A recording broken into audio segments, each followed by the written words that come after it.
Hello, my name is Emma Hammett from First Aid for Life and onlinefirstaid.com, and today I'm going to speak to you a little bit about first aid for breaks and sprains, and I'll mention dislocations as well.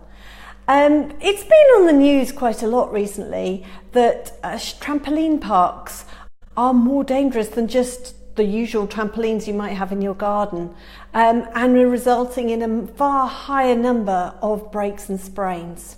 And consequently, a lot of people got in touch and asked if I would just reiterate how to look after someone and what the best first aid is if somebody has injured themselves in this way. So the key thing is, how do you know? When is it a break? When is it a sprain? Well, from a first aid perspective, if the bone is sticking out, then it is obviously broken. So if the bone is sticking out, you've got an open fracture, and your priority is probably to stop the bleeding, not to move it too much, and to get them to hospital as quickly as you can so that they can set it and sort it out. It's not really an awful lot that you can do with first aid, other than bleeding and checking for signs of shock and keeping them calm and warm and dry. So that's the main thing to do if it's an open fracture. If it is an absolutely peculiar angle following an accident, then it's likely to be broken, or at least it's going to be quite severely dislocated. So if a bone is bending at a strange angle, then it is quite clearly broken.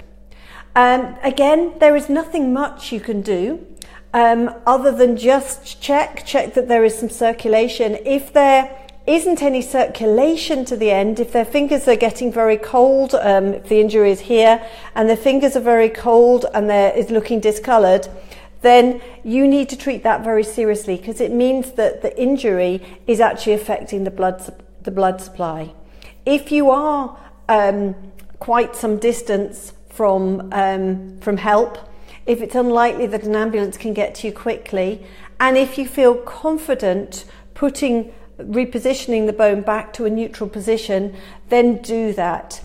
If you are not confident, then call the paramedics and explain that it isn't just a simple break or a simple dislocation or whatever you can see. So tell them what you can see and tell them that you're worried about the circulation, and that way they will make it a higher priority.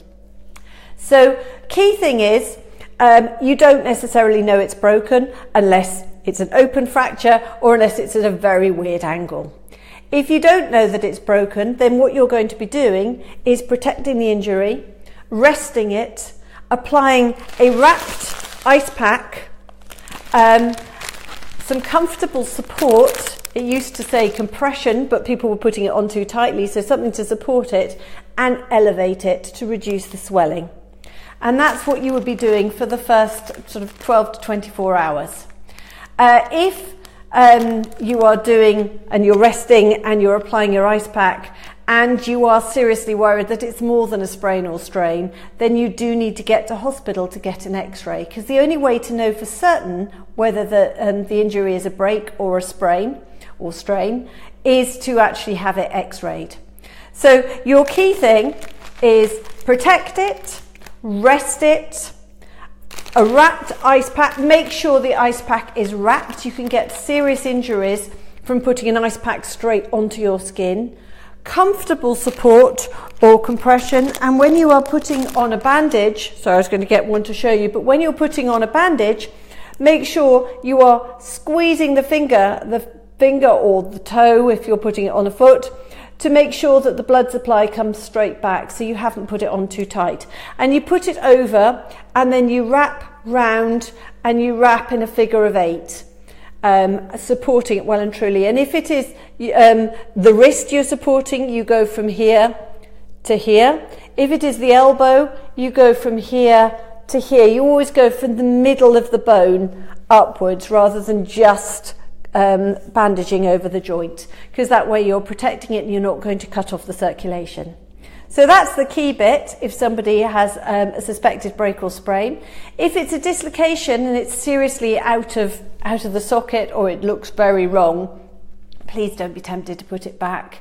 I know lots of people who say, oh yeah, I can just put it back in again. Actually, one day they're going to catch a blood vessel or a nerve ending or something, and that's going to be really painful and cause further damage. So always get a dislocation put back by a health professional who knows exactly what they're doing. I hope that's helpful. That's Emma Hammett from First Aid for Life and onlinefirstaid.com.